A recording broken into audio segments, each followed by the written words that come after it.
to go over your papers that you recently turned in. I have them all graded. And to do that, I picked one paper from your class that really was a standout, solid paper. And so I just like to go over what the student did and why it really was a standout paper.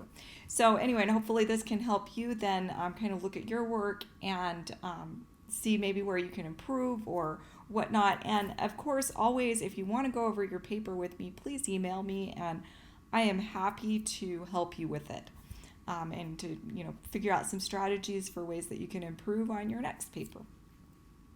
So right off the bat, as I graded these, I really paid a lot of attention to your opening paragraph and your thesis paragraph. This is where, if you struggled, this is probably where you struggled. So right off the bat, the student writes, Weber's definition of a frontier can be found in his book, The Spanish Frontier in North America. The student did all the italics right, everything, and a nice kind of sentence attention grabber there. He describes the frontier as, quote, zones where the culture of the invader and of the invaded contend with one another and with their physical environment to produce a dynamic that is unique to time and place. Andres Reséndez explores the concept of frontiers further in this book, The Other Slavery. This book explores the relationship between Native Americans and white colonizers in North America. Notice here, it's really nice what the student did. There's a nice bridge between the quote. Andres Reséndez explores the concept of frontiers further. And then, of course, we have this nice one-sentence summary of the book. You didn't need to go into a lot of summary, but it's nice to kind of give a reader insight into what was going on with this book. The book explores the relationship between Native Americans and white colonizers in North America. After reading The Other Slavery, it is clear that Reséndez agrees with Weber's definition of a frontier. So right there, right here in this paper, we have a clear thesis statement. The thesis statement for this student is that, yes, Reséndez agrees with Weber's definition of the frontier. His writings on the Pueblo Revolt and interactions between Native Americans and settlers in California support this definition of a frontier.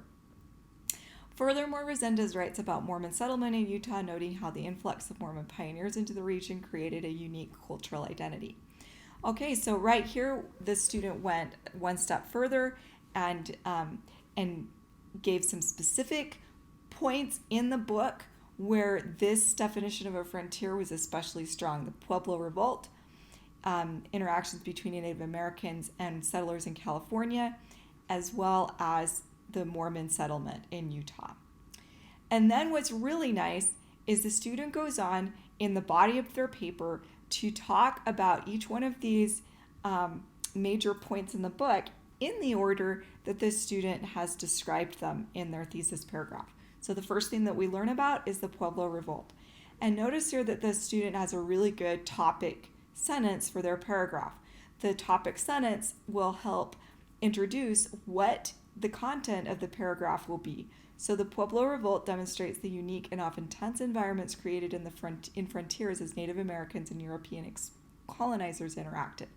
Then it tells about the Pueblo Revolt, explains what was going on there, lots of good detail, and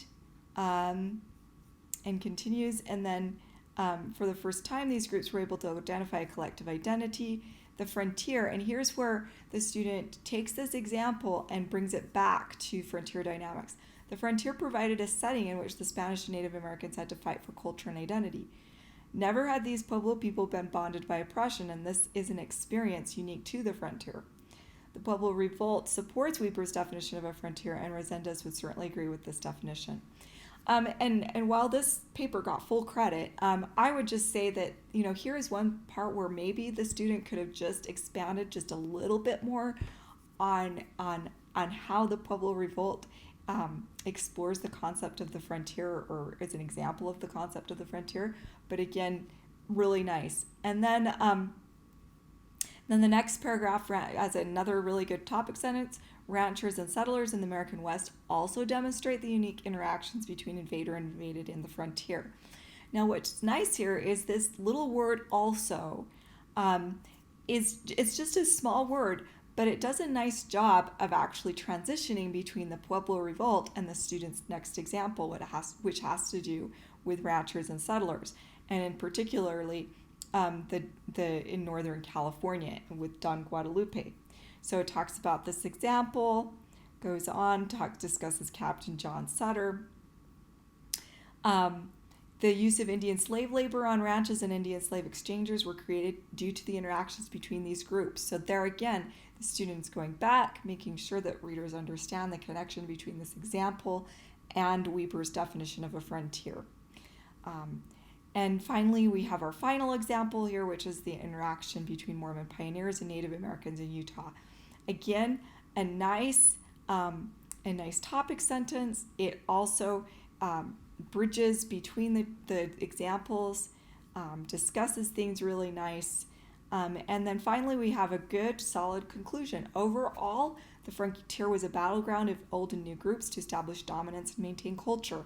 And so that goes back to, the student's thesis paragraph. And then the student revisits each one of their examples and explains very briefly how it relates back to a frontier definition that David Weber provided.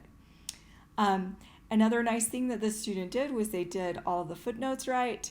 Andres Resendez, Comma the Other Slavery, Boston, New York, HMH Books, and then 2016 with a comma and the page number, and they continued that throughout. So again, this is a really nice paper, and hopefully this helped you in kind of understanding what I was looking for and what really is a standout paper. So again, email me if you have questions or would like to go over your individual papers. I'm happy to do that and set up a time to do that. So